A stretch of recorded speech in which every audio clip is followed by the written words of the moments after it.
if we want to make meaningful progress, you can't not break the rules. Mm-hmm. You have to.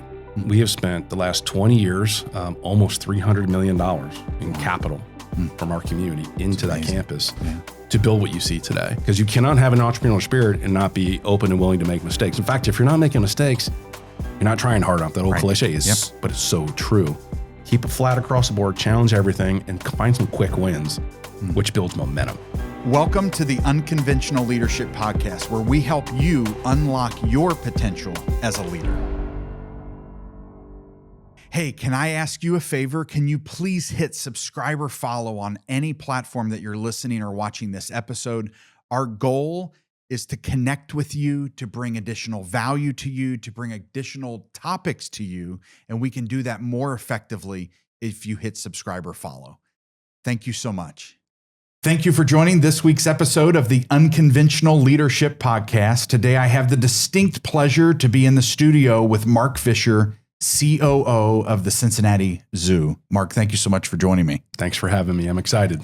So Mark, I've had, and I'm hoping some of our audience will go, oh, great, Mark's in the studio, because I've had the pleasure of sitting in the audience several times with you, sharing vision, sharing disruption, sharing, it's like Mark's taught me, ask the obvious questions that no one else is asking, right? Which might seem a little unconventional because people are like, well, if it's obvious, wouldn't people ask? No, a lot of people don't ask the obvious questions that are sitting right in front of us. Challenge the status quo. I also love your thought around, you don't motivate and inspire people by the strategic plan. Correct. Amen. You motivate people by inspiration and setting direction. And so could you share a little bit of that with our audience that are, there might be somebody like, okay, I'm trying to get my team to align to this plan and strategy. And every year I'm trying to get my team to align to this plan and strategy. And I can't quite figure out how to galvanize and get people excited about what we're trying to accomplish. How do you get people excited about what you're trying to accomplish? Great question. I mean, I think I also have the embedded advantage of working at the Cincinnati Zoo Botanical Garden. Yeah. I mean, so I'm not trying to sell you soap. Right. So we have a great mission. It's easy to have a shared goal. So I'll just say that out loud, that I'm aware of that opportunity I have that maybe some others don't. Awesome. So I think, first of all, your comment about strategic plans, which are very important, by the way. Just want to say that. Right. Strategic plans, master plans, vision statements, all that stuff is important. That's not my love language, but it's important. I see the value. Yeah. It's a tool. I think what's more important is setting big goals that are maybe borderline unattainable. Mm-hmm. But if you don't stretch people, then what are you going to get out of that, right? I'd rather set a big goal, fail a little bit, but still, hey, we made major progress there. That's right. On our journey. So I think painting a picture is the big thing. It's like, what are we trying to do? What are we trying to accomplish? We're trying to move the needle here for something in our community, internally, our staff, our guests, whatever it might be. Mm-hmm. So I think big goals is the first thing. And I think too many times, if people get hung up on the strategic plan as being like their guiding light, one of the things I do like about strategic plans is they're very tactical, they're measurable. And what makes a good strategic plan is like very attainable goals in a short term. Mm-hmm. Show progress, year 1, year 2, click, click, click, click, click. That's good, but that's not inspiring. It's not. So how do you align that strategic plan with a big idea that's difficult? Yeah. Ideally, has never been done before. And oh, by the way, if we got to break some rules along the way, even better. Matter of fact, if we're not breaking the rules, what are we doing? Mm-hmm. So I think big goals in inspiring people to think outside the box, challenge the status quo. And people say it all the time, but they don't do that. Mm-hmm. So big goals and breaking the rules. That's my love language. Let's talk. I love it. Let's talk about breaking the rules. What does that mean to you? And how do you evaluate that? Because there are some rules that are designed to be followed. There are also some rules that don't make sense anymore, right? And I think of what you all have done in terms of innovation and guest experience, where I'm sure there's things you're doing today that the past generations just didn't think of, right? So you had to say, I know that's the way we do it, but this would create an even greater guest experience. Sure. But where does breaking the rules show up for you? And do you ask your team to do the same? Yeah. So it's an expectation for the folks that I work in my close circle right around. I think my take on that is when I say break the rules, I know that can make people uncomfortable, especially those that maybe have more of a fixed mindset and all that. So I want to be sensitive to that too. When I mean by break the rules, sometimes that's literally breaking the rules. But sometimes that's just bending the rule, challenging the status quo, just asking a dumb question. Mm-hmm. Because almost, if you want to make significant, meaningful improvement on a thing, a process, on anything, an outcome, that means the parameters within which that thing is being delivered, maybe it's been in place for 10 years, 30 years, 50 years. If you want to make meaningful progress, something has to change. Yeah. Something literally has to change if you want to move the needle. Yeah. And that thing I'm talking about is usually a policy, a procedure, a behavior, all those things. Mm-hmm. Excuse me. So I feel like if we want to make meaningful progress, you can't not break the rules. Mm-hmm. You have to. Mm. And again, I know that does make people at times uncomfortable. So sometimes depending on who I'm talking to, I might tweak my words a little bit. Yeah. And be like, hey, let's challenge the status quo here a little bit. And sometimes that can even be under the guise of like efficiency. So in other words, I might say, hey, how do we make this progress on these certain things in a way that would make your job more efficient, make our zoo more efficient? Mm-hmm. And that's not necessarily about saving money, but it's more about if we can save 5%, 10%, 15% of our time on avoiding these redundant, inefficient things, that's 10 or 15% of your time you can now invest in our staff, in our customers, in our animals, in our plant, whatever. Right. So the message of that is important too. Yeah. But challenging the status quo is almost 0.1 for me. Wow. It's almost 0.1. If I were to look at an aerial view of the zoo 50 years ago compared to an aerial view now, how much of the footprint has expanded? Oh man. Because the experience is unbelievable shift, even since my oldest, who's 18, when we first, when we first had him 18 years ago to now, it's like a completely different experience in a wonderful way. And it was awesome then. Yeah. Right. That's the other thing. Correct. You've made changes of something that was awesome to make it even more incredible for the guest. So it's not even 50 years ago. It's 20. 20 years. If you just go back 20 years ago, yeah. Of our 60 acres within our traditional campus, as you know it, 20 of that was asphalt parking for customers. So a third of that acreage was parking lots. Wow. Go in there. Yeah. So if you go in there now, where you see Fiona or Elephant Trek, even Jungle Trails, the Education Center, that was all asphalt parking. Mm-hmm. So I had the privilege of coming into the zoo at a time when we were able to, over many, many, many years, work with the VA and some of our other partners to get the parking outside the zoo where you see it today under the solar panels. Yeah. Which unlocked that space, blank canvas, for us to dream a little bit. So we have spent the last 20 years, almost $300 million in capital from our community into that campus to build what you see today. And it's not just those two big parking lots, it's every square inch of the zoo, literally. Yeah. There's not a square inch of that zoo that hasn't been rehabbed, refreshed, blown up and started again, whatever you might want to call it. And it has built our zoo to what it is today. And it was already pretty awesome. Yeah. And now I would say, I tell people we're the Sugar Ray Leonard of our industry. Pound for pound, acre for acre, dollar for dollar, I'll put us up against anybody. Yeah. You outpunch the weight class. We do.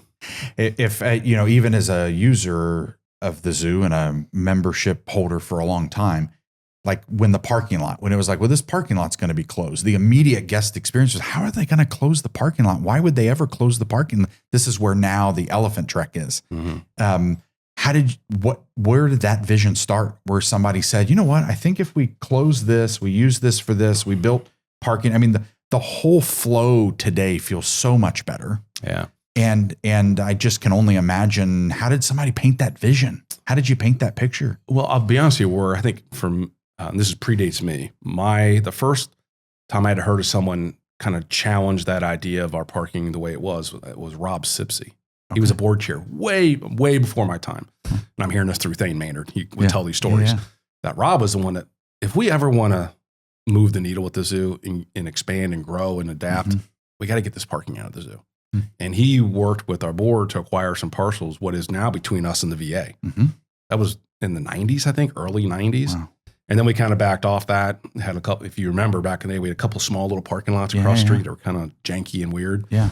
But that was the idea. See, but then for a decade, we didn't do anything with it. And when I got involved, that was one of Thane's things. He's like, how do we keep going on this? Yeah. But it's complicated because now we're in the communities, we're in the neighborhoods. Right. We're talking about houses and also vasectomy clinics and old abandoned warehouses and all these things that we had to acquire. We spent 20 years acquiring that property. Wow.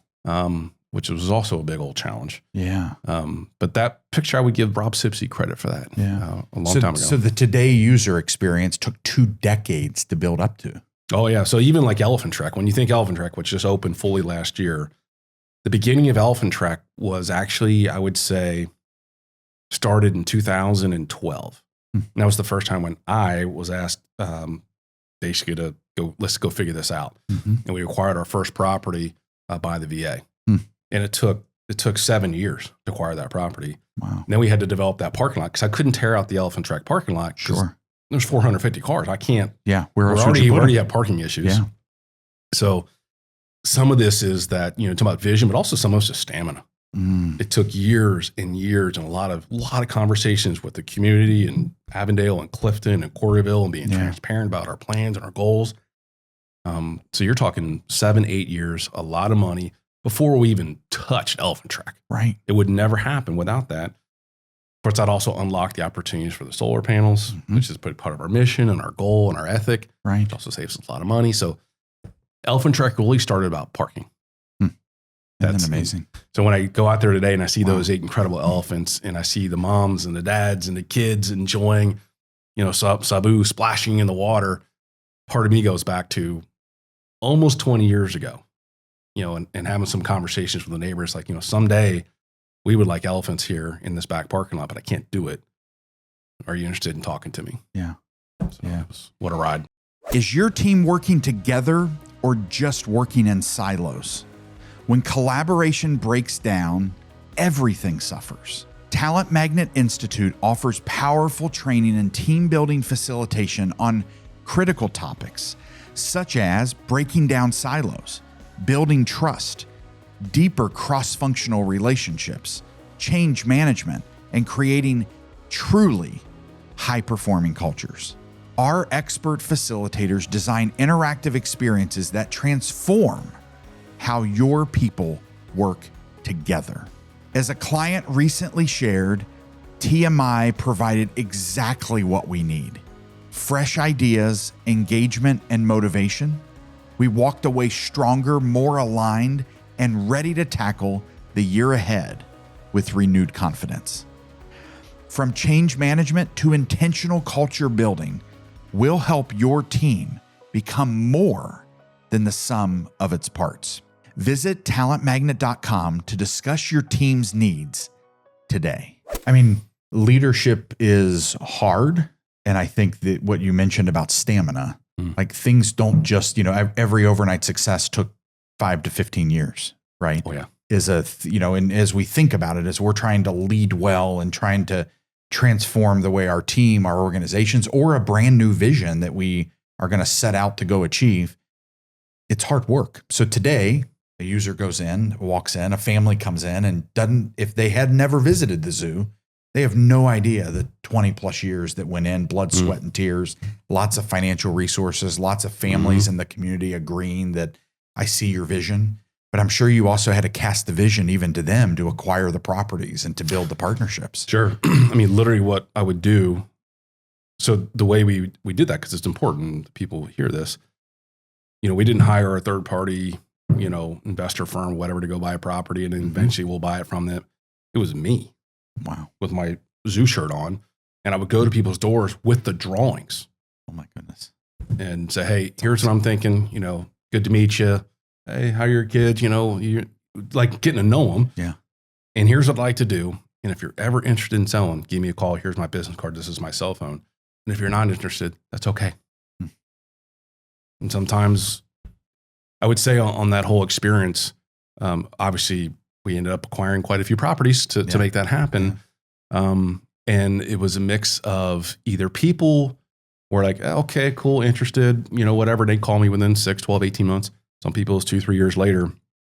But everybody appreciated the honesty. And that was one of the messages I've received so many times over the years. People love authentic, honest discussions. So even if they didn't like the idea, like, thanks for telling me. Yeah. I appreciate the insight. Or the context. What you're really going to do with the property, how you and that ended up paying off big time in a long way because we ended up acquiring all those properties. That's awesome. So let's sustainability. I know it's it feels like every strategy that I hear that's ever been implemented at the Cincinnati Zoo, there's in botanical gardens, there's a sustainability factor. And I'd love to unpack like that vision and that purpose, but also the financial ramifications. Because what you said earlier, when you mentioned solar panels, you're like, and it saved us a lot of money, right? So let's talk about the ROI, but let's also, let's start with first the purpose and how it's embedded. And I know it's everywhere, but I'd love to unpack that for our audience. Well, so 20 years ago, if you had asked the zoo to, hey, can you produce a report that details or lists out all the meaningful, measurable sustainability projects in the history of the zoo from 1875 to 2005, there would be nothing on that sheet of paper. Wow. Nothing. Is that right? It was never discussed. There was no goals. There was no green team. There was no, even when I was hired, it wasn't part of the conversation. Okay. Oh, you're going to be the green guy. Nothing. Literally nothing. Yeah. Today, we're widely known as greenest zoo in the country. So how'd that happen? Wow. Greenest zoo in the country. Why did that happen? You could argue maybe greenest zoo in the world. I can't say it with authority because I haven't been to most, but I've been to most of the zoos in the U.S. I can say, awesome. Right? And that's not necessarily a bragging point. That's more of a peer pressure thing. Like, come on, let's go, everybody else. Yeah. What are we doing? And so for us, where it started, again, we had no master plan, no strategic plan, no committees, thankfully, and no expectations and no goals directly at the time. And some of your listeners may have heard the story. Where our program started was I got my first water bill. Open up the water bill, and it's $60,000. And I'm like, what? The biggest water bill I'd ever seen in my life was $50. Yeah. I'm like, I can't even, what is this? And I didn't even know how to read the bill. I mean, I was brand new to the industry. I'd never been a facilities manager. I was a construction guy. So I'm looking at it, I'm doing the math. It was like 21 million gallons of water in March of 2006. I'm like, I don't have a frame of reference, but 20 million gallons, like I can't even get my head around this. In 1 month? 1 month, March of 2006. Wow. So keep in mind, the zoo was in the red at the time financially. We had been losing millions of dollars a year for many, many years. One of the reasons Thane and Dave Janicki and others got involved, like, hey, we got to get the ship righted here. So started asking around, like, hey, can someone send me the spreadsheet that has all like our water bills and so I can kind of see what's going on here? Like, no, we don't. No, we don't track it. They didn't even track it. I'm like, well, electricity, gas, like any of these huge utilities, because they're in my budget. I'm like, we're paying $1.5 million a year. And no one's like, is anybody even tracking this? Nope. Which, as an engineer, spreadsheets, data, I'm like, right. Really? You can't manage what you can't measure and all that. And I'm like, I don't know what I'm doing here, but this is crazy that we're not even tracking this. Yeah. So that's kind of where it started. And because we didn't have any money, I couldn't hire an engineer or consultant or anybody. I'm like, and I didn't really know where to start. So I just kind of went back to my construction roots. I'm like, you know what? If I got a problem, I'm going to talk to the folks on the front line. So I have a problem with water issues. I'm going to go talk to my plumber, which seems like common sense. Nobody does that. And the story goes, go talk to the plumber. And he's like, I know where some of this water's going. I'm like, oh, come on, let's go. So if you go to the zoo today and you're at the snow leopard exhibit and you look behind you, you'll see an old stone wall. And we went back there. It's back in the bushes now. It was on the main path before. And it was all slick and had some moss on it. And my plumber was like, I know there's a leak behind that wall, but my predecessor said, that's a leak. Well, there are no leaks or springs coming out of the top of a hill, right? Because that's what my predecessor said. That's a spring.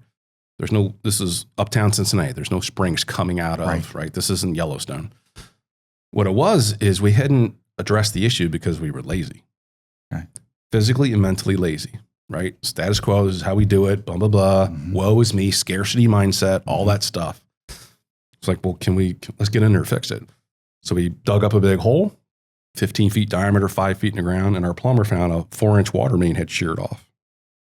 4-inch and 90 PSI. I've never done the math. That's a lot of water. That's a lot of water. 20 million gallons a month. I'm sitting next to the guy who had been managing the big cats for, I didn't know how long at the time. I just met him. And hey, Pat, Mark, Pat. He's like, that wall's been wet ever since I've been here. I'm like, man, Pat, how long have you been here?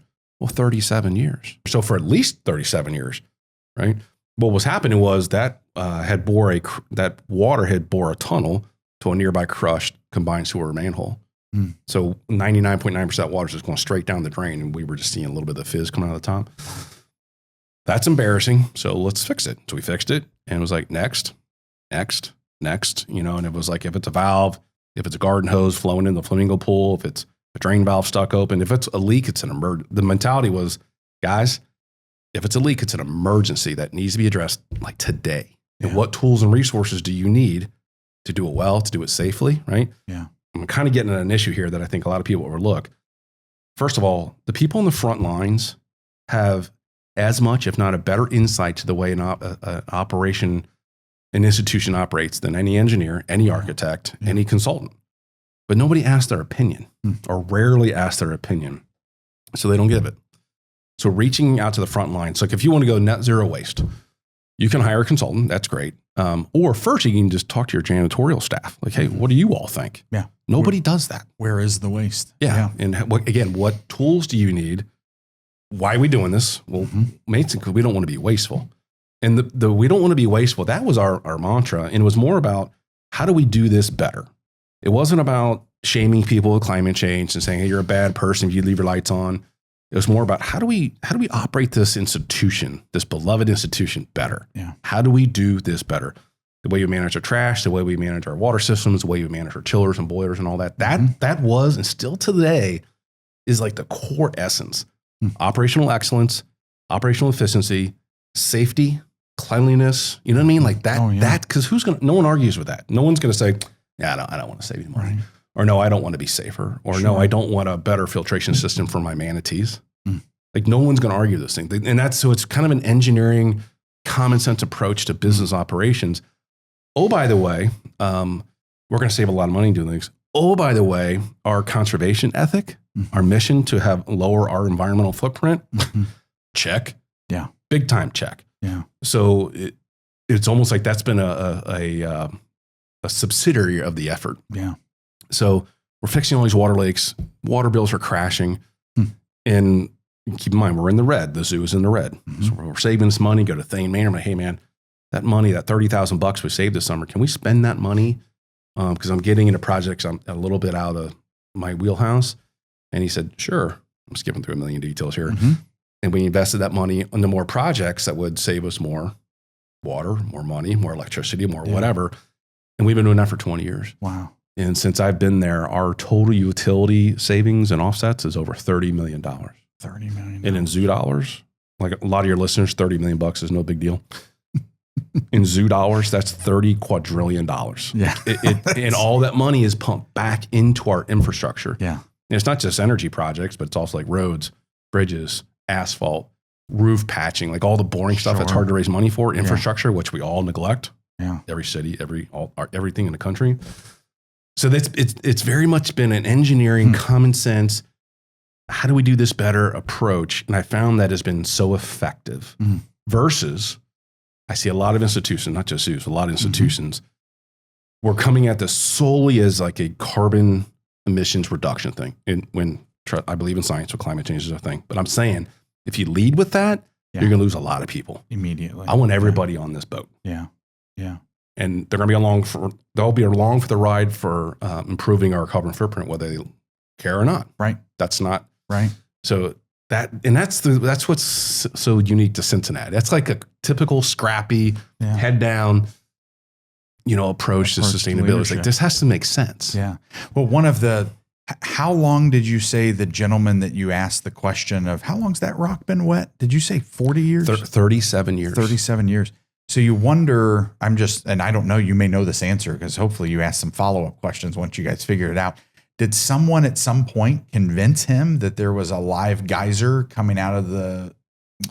That's a great question, Mike. I don't think I ever really did go down that rabbit hole of because we were on to the next thing. Yeah. Let's go. Well, you mentioned earlier that so often the front line knows. They don't always share because they're not asked. Correct. Sometimes they no longer share because when they were asked, people didn't like the answer they gave them.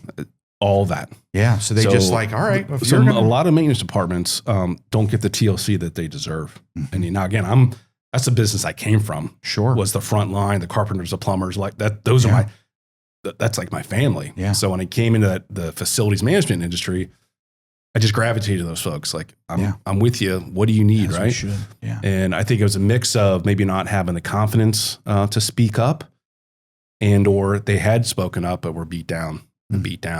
And after you get beaten down 5, 10, You you just stop. walk away. You just stop. Yeah, I'm not even going to bring it up. I'm here anymore. 8 to 5, head down, Right. 8 hours. The other question is, what was the experience like? Because I think you also said you built a 15 by 5 hole. Yes. What was the experience like as you got into the initial mush, the mud, and then realized, oh my gosh, we just found like Well, first of all, hole. to paint the picture, it was your classic like city project. There's like 15 people around the top of the hole watching one guy in the hole do all the work, for safety purposes. Right, exactly. We'll help you if you need us. Just for moral support. Yeah, we're ready to jump in if we need to, but if we don't, that's fine too. But I do remember as he had hit the line, and he's kind of scraping the mud away. I'm thinking, there's no way. I thought it was I didn't know what it was, but when he hit that 4-inch line, I'm like, man, there's no way that 4-inch line is what's caused this. Because what we did know at the time is where's all this water going? Because 4 inches would shoot geyser out of the ground. Yeah. It wasn't until later in the day we realized, found the tunnel, kept digging, and he found that combined crushed sewer manhole, which is important because us going to the combined sewer overflows is the number one infrastructure issue we have in this county. Mm-hmm. It was probably creating floods in communities and neighborhoods. It's all the things. So it's a huge issue, and we probably don't have time to get in the rabbit hole, but all of our sewage and all of our rainwaters go to the same pipes. So that's combined sewer. That's what that's that term. Mm-hmm. In Hamilton County, we have the oldest intact municipal sewer system in the United States. Who knew? But it's overwhelmed, can't handle it. So when we get these, not even heavy rains, but moderate rains, MSD, our metropolitan sewer, they can't physically handle it. So all they can do is open up the sluice gate, and sewage goes in the Ohio River. 15 billion gallons. Wow. Into the Ohio River. Where do we get our drinking water from? The Ohio River. We're pooping in our drinking water, literally. Whole thing. Good news is we intake upstream from that. So Louisville's drinking our poops, not our problem. Whole nother conversation. Although, of course, Pittsburgh has the same problem we have. So we're drinking Pittsburgh's poop. Okay. That's great. So I'm kind of going down a rabbit hole here, but you see how these sustainability things are all connected. Yeah. Social issues and not only is it gross, you have basements flooding all over the city. Right. And where basements flood with combined sewage is directly proportional to income level of said community and even color of skin of said community. Wow. In other words, the chance of you having sewage in your basement are exponentially higher if you are of low income or have different skin color than me.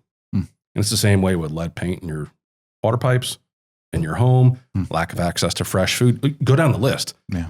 All environmental issues always disproportionately affect those low-income people of color, and that kind of pisses me off. Yeah. So that's another. I didn't realize that when I was getting into this, and even when that whole 4-inch water, I didn't know what was going on. But as I started getting more educated and seeing these issues, that's why it became more of a passion project for me. Like, hey, yes, operational excellence, we're going to save some money, but also this is having a negative impact on our community. Yeah. And we're going to be a part of the solution. Yeah. So that's why we've been at it after it for 20 years. That's also what fuels the stamina. Sure. So it gives you the energy to. Because stamina, I've been at the zoo for 20 years next week. So that's another thing. People, hear me talk and like, man, that's so overwhelming. Where do I start? I'm like, hey, just start with one thing. That's all we did. We didn't have a plan. Just get going on something.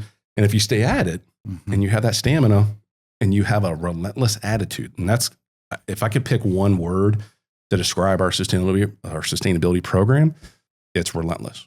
We don't stop. We keep pushing because we get told no all the time. When you're breaking the rules, that's all you're going to get. Can't do this, can't do that. That's illegal. That's blah, blah, blah. Some policy written in 1981. It's constant roadblocks. And if you don't have that stamina and that relentless and loving push, you're never going to get anything done. Yeah. So if you want to make significant, meaningful change in your community, I don't care what you're talking about. I'm just talking about sustainability.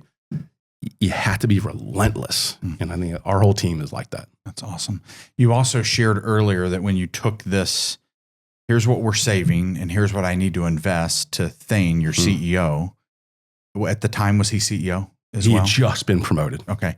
And he said, did he say, yeah, that makes sense, Mark, let's do that? He did. So, of course, a lot of your listeners will know Thane Maynard and Dave Jenneke, the now CEO. He was part of it, and Lori Voss, our CFO, all were part of this conversation.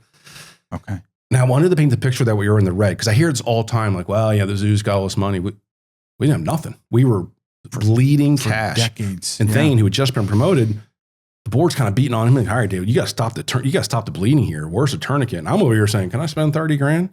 But Thane and Dave and Lori were like, all right, we're losing money. That's winning.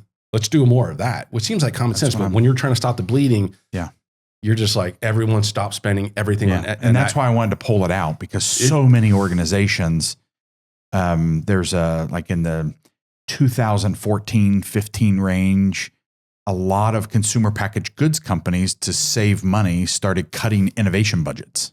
And you're like, where do you not want to pull budget from is innovation. It's similar to what you're sharing. And I think that it takes a different leader to say, you know what, we're actually going to press in. Right. Because as everybody else is retracting, we're going to press in. You know what, let's take that money and snowball effect that money into things that are going to save us even more and bring us even more in the future. Right. I would say the other thing, I'll give Thane Maynard a lot of credit for this. You know, Thane's a legend in this town. But one thing that I don't think he gets enough credit for, because people just don't know it, he has no ego, which you would think he would, because Thane, he has no ego. Just one of the most nicest guys you've ever met. And he lets his horses run. Okay. He's an educator. I mean, he doesn't know anything about facilities or water, but he saw me. Now, to give myself a little credit, I had my stuff backed up. Sure. I'm an engineer. I had my spreadsheets. I had my charts and my graphs. I'm like, look what we've done. Here's more opportunities. And I present it in a way with enthusiasm and positive energy and a relentless spirit. And he's like, I like this. He barely knew me. I like this kid. They're saving money. He's looking at Lori Boss like, we good on this? She's like, I guess. Yeah. Dave's like, yeah, let's do it. So there was a combination of him not having the ego, having some courage. Absolutely. Right? Of saying, let's take a risk on this kid. I was 29 at the time. I don't know nothing. But I had enough of my homework done. Yeah. And I had some results to show. So that's the other thing. If you're wanting to go down this journey, not just for sustainability, but like pick some quick wins. I knew we had some opportunities. So I was able to take those quick wins and say, hey, I can multiply this. I can 10x this, but I need a little bit of help. And I led with some positive energy. And I think that's another thing a lot of, I would say, leaders miss out a little bit of time. It's like, if you're trying to sell something, bring the yes energy, bring the let's do this energy. And not, hey, here's 10 reasons. Oh, here's my plan B. Like, yes, you need to have plan B. So I'm just saying, I'm very aggressive with my enthusiasm when it comes to getting not getting what I want, but getting the outcome that I'm trying to achieve here, which is better for the community. Like that's my passion thing in the background. It's like, this is going to solve some significant issues for our zoo, for our neighbors in Avondale, for the people along the Mill Creek. Here's my data. Let's go. And things like, all right, let's do it. We know that hosting the important meetings in the right space is a key component of great outcomes for you and your team. And because of that, I am excited that the Living Room is sponsoring the Unconventional Leadership Podcast. For over 12 years, the Living Room in Cincinnati has created truly intentional environments for everyone from Fortune 500 companies to small organizations and churches. Think stunning historical buildings, natural lighting, full on-site hospitality, and curated home-cooked meals that elevate every gathering. Because when your environment is right, your outcomes are better. Visit hellolivingroom.com/unconventional today and book your next meeting. Have you ever had I'm sure you've had scenarios where you're like, ooh, that was the wrong bet, but you learned from it. Is there any examples of that? So at the zoo, one of the reasons we have doubled our attendance in 20 years. Incredible. Tripled our revenue. We went from being in the red to in the black. All that black's reinvested in the zoo. And it's because we have an entrepreneurial spirit. That's it. So we had just such a unique collection from the folks I've mentioned, and Rhiannon Howeller and Chad Yelton and Reva and all these folks, Tony James, and I could just go down the list. We have attracted that entrepreneurial spirit, and Thane has let it go, which also means he's okay with mistakes. He's let his horses run. Because you cannot have an entrepreneurial spirit and not be open and willing to make mistakes. In fact, if you're not making mistakes, you're not trying hard enough. That old cliche is, but it's so true. So again, that C-suite allowance of calculated failures. So I always say, it's okay to fail, but you better have a plan B. And we can't be reckless here. We can't just be like, woo, wow, wow, west. But it's like, hey, we're going to try this. I'm 85% sure this is going to work. And if it doesn't, here's what I'm going to do. That's kind of just our mentality. And we have failed forward. So 2 steps forward, 1 back, 2 more forward. And next thing you know, 20 years later, bang. And I got a list of projects, not just sustainability, but just in general, that they just didn't work out. Yeah. And that's okay. And the fact that our leadership, and I'm now part of that C-suite, is allowed that is energizing for staff because they see that and they're like, it's okay if I make a mistake because I want to try this thing. It's never been done before. I'll be the first in class, or we'll be on the bleeding edge of these things. That's exciting for a lot of people. Oh yeah, it is. So if you're trying to get that energy going into your institution, let people fail. Yeah. In a calculated way. And I have a strong feeling that if Thane were here, he's like, that's part of why I did it, because I know we're going to create greater outcomes by saying yes than shooting everything down. And you're going to learn through the failure and innovate to the next great thing. So I love that leadership lesson. I know I'm friends with Chad. Our kids have grown up together, and friends with Ree. And it's like the energy and enthusiasm of your leadership team. It's unbelievable. You know, you can tell you're excited. You can tell your staff. It shows up in the experience because your team is the same way. Right. So that innovation mindset. I'm curious, did you come into the zoo 20 years ago with that energy, or did you learn and did that energy get amplified because of the culture that was created? Both. So it's a mix. So that's part of my DNA, but I'll pick Rhiannon as an example. When she walks in a room, you're like, let's go. Right?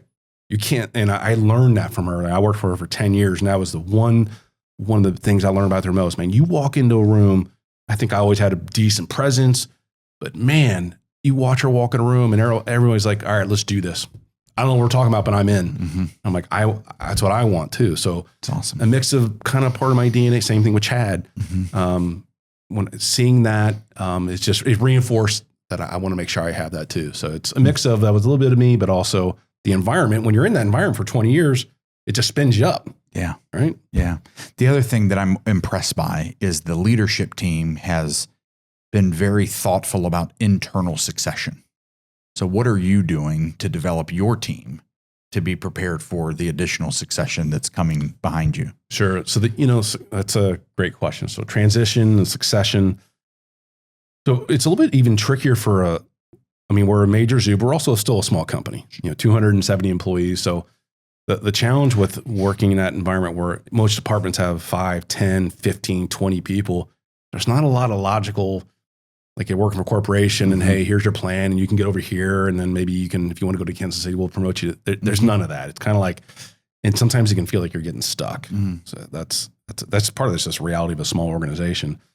In the same time, you want to have a strong bench. So you want people ready for that next step, even though it may never come or it could be 10, you know what I mean? So I know for me personally, building the bench has always been a top priority. One, because I want to make sure I'm building into my team, right? Like personally. Yes. But also like if I ever want an opportunity, my team's got to be ready. Otherwise I ain't going anywhere. Yeah. So it was kind of both at the same time. One, I want to invest in they're my friend. Like these are my, I see the folks that work with me. These are personal relationships and I really believe in them. That's why, I got them on the team, but there is of course a selfish piece of this too. And let's be honest that if I want to be elevated at some point, I got to have my team ready. So it's both at the same time. So I know in our particular situation, I was promoted just a couple months ago to the COO role. And Tony James, so he's been my right hand for a long time. And I hope this opportunity might come for me at some point.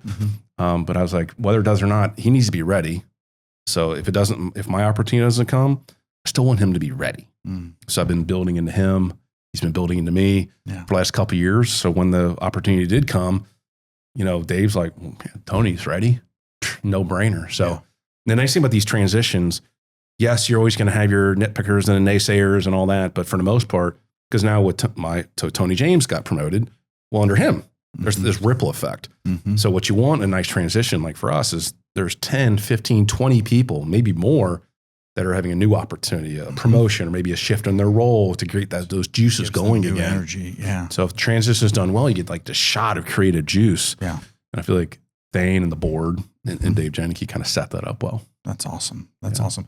When you look at challenging the status quo, asking questions, turning over every rock, how do you decipher are there any sacred things that like, we don't challenge this because of A, B, and C? Like, is our listeners are listening. It's like, so do I accept everybody asking questions about everything? Or do we say like, no, ask questions about areas of this, but here's our core values. Right. Here's what we believe. Like, where's that line? That's actually a tough, quite good one. I'll say for me personally, there's no sacred cows. Okay. All cows can go out to slaughter. Yep. That's my take. Yep. And some of that is just the way I was born, or the way I was born, the way I was raised. I grew up in the military, moved every couple of years. And there's a lot of pros and cons of that. Mm-hmm. One of the things that has helped shape the way I think is I never got attached to things. I couldn't. Homes, places, even people, quite frankly, because they're gone, I'm gone. And so because I never got emotionally attached to things, that's also why I don't have sacred cows. Yeah. Like I'm very, I'm connected to the core with my wife and my kids. And that's about it. Mm-hmm. And I have a lot of good people at the zoo, my friends and my peers. But when I talk about processes and experiences and history and challenging the status quo, in fact, we're doing this right now at the zoo. We have in our strategic plan, it's about efficiency. So I'm leading that tactic. And it's like, how do we get rid of the frustrations, the redundancies, the duplicities? How do we challenge the status quo, challenge every single policy? And sometimes when you challenge the policy, you're like, you know what, that was good. We're not touching it, but I'm going to ask the question. That's a good point. I'm going to ask the question. Just to show I'm not playing favorites here. Yeah. Everything's being Everything's challenged. on the table, but as we challenge it, we may say, yeah, that is what we believe. That is who we want to be. Yes. That is what we believe is the best scenario for us, our team, our employees, our customers. So I think challenging everything is that kind of baselines everything. So, well, they're just picking on me, or how come they're only, asking these areas and because they don't like those areas, or, whatever. So like challenge everything gracefully. Yeah. Right. So it's like that. That's a key point. I think that's a key point. And I think the feedback's important too. So like one of the things we've done at the zoo is we've created this feedback loop of like, send in your ideas. Let's go. We've done jot forums. We've done pizza parties. We've done all these things like trying to get ideas. And the challenge sometimes with companies with surveys is they'll send out these surveys about whatever the thing is. And then they get this report about whatever it might be, employee morale, mojo, whatever it might be. And then what? There's no follow-up. After a while, people stop like, whatever. All the time. And we're guilty of it too. But with this efficiency one, which we're going to be doing a big rollout here in a couple months, take those ideas, get them across the board, get them organized. And we've got about 15 people engaged from every department. In fact, we need everybody's input on this. And part of our goal is let's do some quick wins just to show other people in the zoo, hey, that annoying thing, they did it. So maybe they're more willing to maybe chime in the next time. Gotcha. Hey, you know what? I didn't put anything in there because it's another survey. I know they're not going to do anything. And I saw you guys address this issue. It's been a pain in my butt. Yeah. What about this? Yeah. And it was kind of the same way with sustainability. Yeah. Is we started fixing things like in say the manatee facility, as the manatee keepers started seeing us actually fixing something. They're like, oh, okay, well, they're in here. Like, you know what? This fan over here, it runs 24/7. I don't even know where the switch is. Can we turn that off? That never would have come up if they hadn't seen us in there doing something. Yeah, it's great. So the doing something spurs more ideas. Yeah. So I would say that's another thing. So keep it flat across the board, challenge everything, and find some quick wins, which builds momentum. And because then if you get the momentum, it just takes off. Yeah. Because then the momentum creates, we did this and it saved this many hours, it saved this much money or whatever it might be. And again, at the zoo, we have the advantage of we're not saving money for shareholders. We are our shareholders. Our animals are our shareholders, our customers, our plants, right? Avondale is our shareholder. So we're going to take all that savings of time, energy, love, whatever, boom, back in our community. It's kind of hard not to get on board with that. Yeah. Even if you are a very fixed mindset person, like, all right, if we could save this, can we try this thing over here or invest in some other thing? I love the visual of the fact that you have created a culture where you do deliver based on the feedback you've been given. And for others to go, well, if he or she said this and they actually did that, then I may want to give them a recommendation too, or make a request. And it builds that momentum of people being more vulnerable, more open and transparent. And you're getting, as an organization, as a leadership, because of the culture you're setting, you're getting everyone's perspectives, which their perspective may align. Well, if you're saying that, I bet you there's 1,300 other people that came in the last 2 weekends that probably thought the same exact thing. Right. I like to say I think one of the things that we specialize in, we inspire by doing. It's one thing to have a strategic plan that looks great. It's polished. It's nice to have reports and it's great to talk about these things. The most inspiring thing is to be able to say, come check this out and look at this thing, whether it be this incredible community garden we built at Rockdale Academy or come to our parking lot. The number of companies from P&G to Cummins Engine, I mean, go down the list that have come to our parking lot, like, how did you do this? Like, bring your engineers, bring your facilities folks, bring your CFO. Yeah. And then they come here like, man, well, the zoo can do this. And here's all the data. Here's all the mistakes we've made. It's inspiring. People are like, I want to do this too. So we inspire by doing. We lean towards action. I wouldn't say lean. We fall towards action. And I think too many times, again, people get hung up on their strategic plan and, oh, here's the 50 steps and we have 7 more committees and then a subcommittee. And yes, sometimes committees are important, but you inspire by doing. Yeah. And that's part of our secret sauce. I heard you say at the very beginning of this conversation, and we didn't create too many committees. And sometimes committees are needed, but oh my gosh, let's lean towards action. If we're sitting there, we're debating something and we're kind of on the fence, I'm always going to say, which one gets us doing something? Yeah. 100% of the time. Yeah. There have been times in my own career where I personally have said to myself and then told a couple of others, I'm going to not show up in this room because they're having the exact same discussion that's been had the last 5 years by the same group of people and nothing has been done about it. Could be more frustrating. Yeah. So sometimes we just have to exit and say, you know what? I'm going to go once we voice our perspective and then I'm going to go execute against the plan of what I believe we're trying to accomplish and then see how other people follow. Right. Let's go do it. Let's go build. I feel like I'm very much the 80-20 rule. I'm more like a 65-35. See an opportunity, get enough of the pieces together and enough of the right people together. I'm like, all right, this feels good because I'm an instinctual guy. This feels good. This feels right. And I've touched enough people here to get that feedback of like, is this crazy? And then how do you attract those people? Like, we're going to get something done here and we'll kind of figure it out as we go. The challenge with that at times, sometimes it can maybe be not as efficient when you do it that way because it can get a little sloppy. And that's something I'm still learning today. Yeah. Is how do you pull in the right amount of people at the right time to make sure you get the diversity of voices, you get all the input, but you can't hang out there. You got to go. So I'm always fighting that of like, people say, you can go faster alone or further together. I'm like, yeah, I'm kind of in the middle. I'm like, I'd rather have a smaller-ish group, 10, 50, 100, 300 people. But let's move. But let's go. Yeah. That are like, let's do this. Yeah. But I constantly fight that of like finding the right amount of feedback, yet still lean towards action. Yeah. Yeah. What's the acreage footprint today? You mentioned 60 acres earlier. Yep. What's the size now? 60 acres within the fence. Like when you come to the zoo and you walk in, that is the zoo. The parking is about 20 acres now. About 20. So roughly. 80 acres here. The other thing that I'm always fascinated by, there's other things you guys do outside those 80 acres.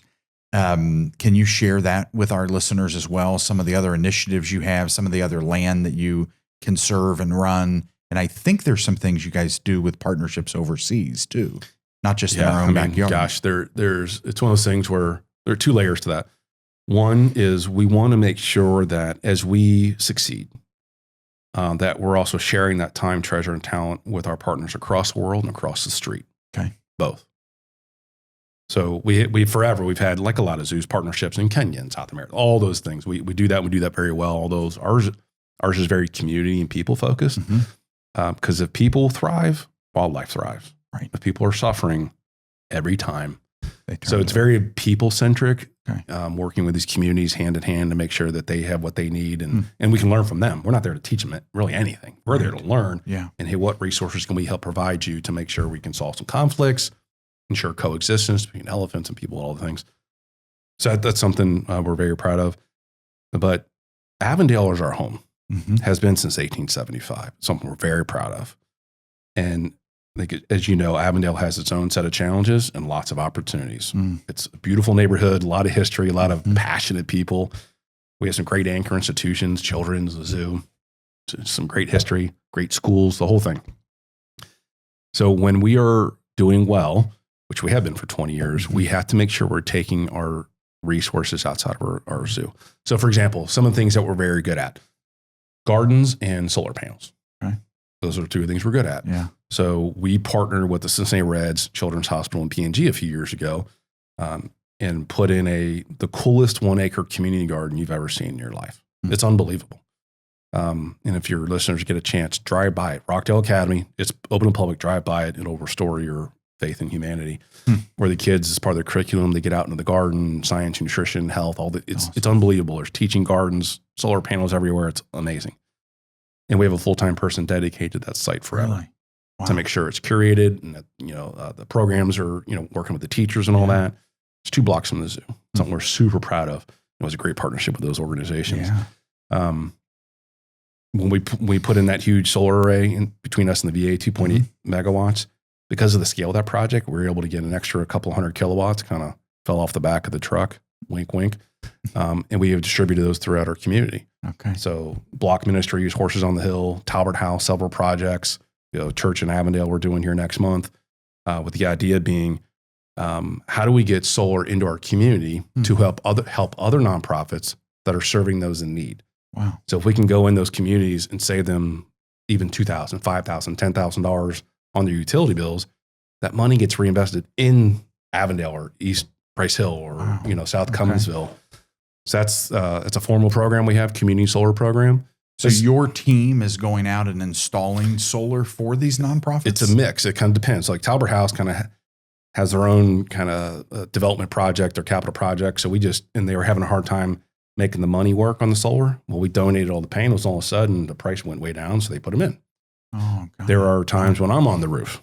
Yeah. So I'm a big guy. I'm a big believer in sweat equity. Yeah. Like, let's go get something done. And I want to get my hands dirty. So some of it's like we're literally zoo employees are on that roof putting in that solar array. Sometimes it's our partners, B&J Electric, Sunlight Power, others. But it's a good example of no one's better at solar in Cincinnati than the zoo. But like we have 4.5 megawatts. We've done many, many projects. So how can we take that success and have our neighbors in our local organizations that are serving people in this community, how can we help them too? That's very, very important to us. So that's gardens and panels, that's kind of the across the street, across the world we talked about. That's awesome. We also have 800 acres of farmland. Let's we talk have about 600 that. plus acres in Warren County and about 130 in Claremont County. Wow. The one in, it's basically between Mason and Lebanon, where Mason Montgomery Road dead ends. So it's in the Turtle Creek Township. It's given to us in 95. And how many acres is that? 600 acres. 600. It's stunningly beautiful. And for years, we did nothing with it. Thane asked me to get involved back in 2008. And if you go out there today, it's a mix of ecological restoration. We have a 100-acre wetland reclamation project with the USDA, some woodland reclamation project that's beautiful, stream bank restoration with the Nature Conservancy, and on and on. So it's really neat. It's a working farm. So all of our hay for Fiona and our elephants comes from our property. Really? That started about 7 years ago, right around COVID, which saves us a lot of money, by the way, but also allows us to shake the hand of the farmer that's growing the food for animals. That's really important in supporting the local farming community in Warren County. Is it your farmer? We pay the guy, but it's Butch. Wow. He's our guy. So, and he does a great job. And then we have a native plant sale. So we have a production facility out there, about 12 Quonset huts where we grow native pollinator friendly material that you can buy about every 3 weeks in the summertime. So check out our website for that. It's a great conservation story because we get tens of thousands of pollinator friendly local native plant material out in the suburbs, which is kind of a wasteland for pollinators, quite frankly. So that's a great conservation story. And then we have about 140 acres of solar panels we have out there, 30 megawatt array. It's massive. Wow. And the sheep are cutting the grass as we speak. So we have about 600 sheep out there. I should say, the company owns it, has it. So, and you said on campus of the 80 acres is 4.8 megawatts? 4.5 megawatts, which is insane. And you just said 30 megawatts? So our properties produce one way or another about 5 times as much power as we consume. It's crazy. Where does that 30 megawatts go if it's on the farm? So that 30 watt, it just goes to the utility. Okay. So it goes up, it literally goes into the Duke substation, up the pole. And we have several partners that are basically purchasing that power. Kroger is one of them. They're a major partner there. So that just kind of goes up into the grid and sends out. So it doesn't That's come incredible. to the zoo. Yeah. But the question is, what's the zoo's property producing? It's 34.5 megawatts. Yeah, It's amazing. incredible. It's incredible. That's incredible. It is. Are you going around nationally, internationally sharing that story? Yeah. So we're definitely on the speaker circuit, especially in our industry. Sure. So we speak all the time. I've been around a bit on the speaking circuit, talking about our stories and all the lessons learned and all the mistakes and all the good and all the bad.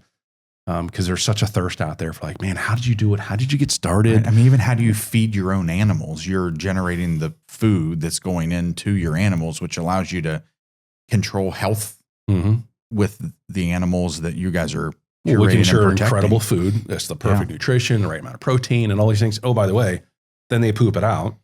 So we work with another farmer who picks it up for us, brings it up to his farm. It's our neighbor farmer, the Steiners, Derek Steiner. He composts it for us and then spreads it on our field to grow the hay for Fiona. So it's like a total circular economy. And you said that started 6 years ago? The manure part started 2 years ago. Okay. So, but it's just a good example of like everything we do. We're like, how do we do this better? Kind of back to that thing. How do we do this better? And what a great story. We're working with 2 local farmers, Warren County. I mean, it's incredible. Circular economy. Everyone's making money. Everybody's, you know what I mean? Yeah. And we're providing incredible material to consume for our animals, and we're enriching the soil at the same time. So it's like win-win-win across the board. And I'd love the reference to 2 years ago we started that. Like you guys are just continuing to innovate. Stops.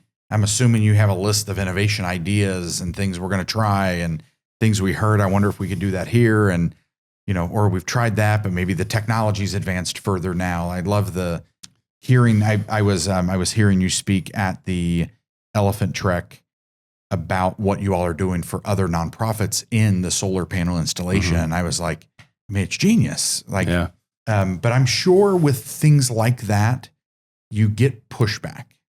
How does pushback show up? And then how do you evaluate the pushback and say, you know what, we're going to push through this? Or there's probably ideas you guys have brought up that you're like, oh yeah, that wasn't a great idea. Let's not do that. Man, we don't have time for this conversation, but I'll say, put a good example, and I'm kind of dealing with this now. It's that 30 megawatt array in Warren County. Yeah. This wasn't the case when we started the ideation back before COVID, but today, solar arrays in rural America is like oil and water, man. Like, if you watch cable news all night long, you'll think solar panels are the devil. Which, whatever, whole nother conversation. So that's that, talk about pushback. It wasn't originally because I was the one going to the neighbors saying, hey, here's my drawings. I want sheep to cut the grass. We're still going to farm. We're just going to do sheep farming versus soybean farming. So we're just changing it and we're going to farm solar. Of course, now the project actually went a little bit south. We've recovered. But that's what I've seen is on the pushback on that specific example. The only way I know to kind of lean into that is just to be authentically present all the time. So when someone's complaining, I'm showing up like on their front porch. Like, hey, James, great lesson learned. Showing up. And I've seen that in Avondale or Warren County or whatever. Whenever there's friction, all I know to do is to keep showing up. And I think a lot of times people actually back away. I'm like, I'm not going to go to the next community council. I'm like, I'm going to show up to the next one. And I'm going to take the bullets. I'm going to take the hits from Warren County and from, whatever. And I'm going to give them honest feedback. And what I've seen over the years is, that's not always perfect. And again, it's a sloppy way forward for us. But when the zoo shows up consistently and authentically in Warren County, Hamilton County, Claremont County, whatever it might be, people appreciate the authenticity and the honesty. And that denudes so many things. Like right out the bat, that just like lowers the temperature in the room. I was at a Turtle Creek Township meeting the other day, again, taking some shots. And they were kind of surprised to see me show up. I'm like, here I am, let's talk through this. And all of a sudden it just lowered the temperature in the room. So I think authentically showing up, even when it's hard, is a lesson I've learned over and over again. What a great lesson. The hard way. Yeah. The consistency over time with a calm spirit and a caring demeanor. All three of those, it feels like that's an equation. Right. Because to your point, you may say, well, if we have the argument most people back away and like, it's not worth it. But Right. you know that the bigger picture is worth it, including the relationships you're trying to form. Because when you form those relationships, things get unlocked, right? We say often that connections and relationships are really the world's greatest currency, because with them, you can accomplish things you never thought imaginable. Right. And it sounds like that's what you all just keep leaning into. We do. I mean, I have so many good stories here. I mean, even back in the day with Patricia Milton, who was the president of the Avondale Community Council for a long time. For a long time, the zoo was a bad neighbor. We were dishonest. We didn't show up. We would lie. And there was a long, back in the 70s and 80s and 90s. And one of the ways, I was asked to get involved with that, I didn't have like some master plan. I was like, I'm going to go to the next meeting, and I'm going to show up again. I'm going to show up again. And first it was super awkward and tense. Like, who's this guy? What's the guy with and I started talking to a couple people, started talking to a few more. Next thing you know, it turned into hey, can we help? Can the zoo help out with this little community garden project over here? Yeah, we're there. We're in. I'll bring the shovels and a bobcat. You bring the labor. And then that led to a next project and the next project. And next thing you know, 20 years later, you can't go 2 blocks around Avondale without some sort of, we help with that. We are helping with that. That's not us going around saying, hey, here's what you should do. It's like, hey, how can we help? Yeah. How can we plug in? This is what we do. And it happens to be a lot of times where people need help cleaning things up, making things beautiful. It's our love language, man. Yeah. So it's just that thing about consistently showing up over and over again, taking the hits and having that calming sense of like, I hear you. We screwed up. We were a bad neighbor. You're right. I can't solve that here, but moving forward, this is me. This is the zoo. And here's Tony and here's Rhiannon and here's this is us. Yeah. And we're here to help. Yeah. How can we put us in?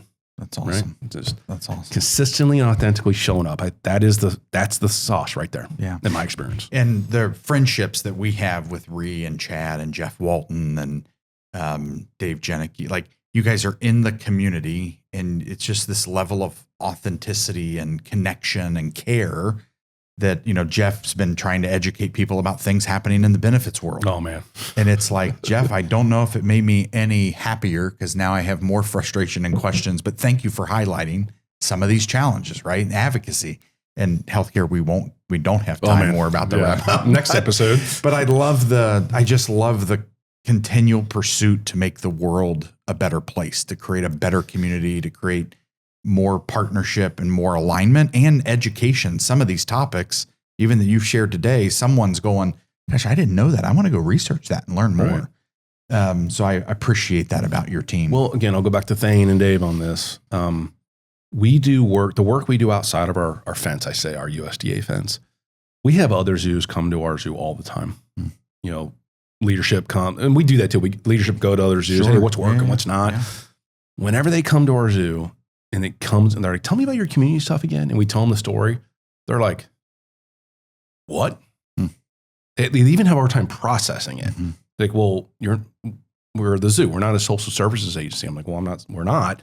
But the more you tell the story, and it's like, let's go look at this garden. So we get in a car, we drive over to the garden. You go over to the church, here's the solar panels and all these, and oh, by the way, the Reds are involved. Cincinnati Reds, you ever heard of the Procter & Gamble? Ever heard of Children's Hospital? General Electric, Duke Energy, like all these partners. Right. And they start connecting the dots. You're like, man, we should probably be doing that too. But like, just like you'll see more zoo staff out in the community doing something, whether it be Walton doing his insurance tours, me doing my sustainability tours or whatever. Other zoos don't do that. They just don't.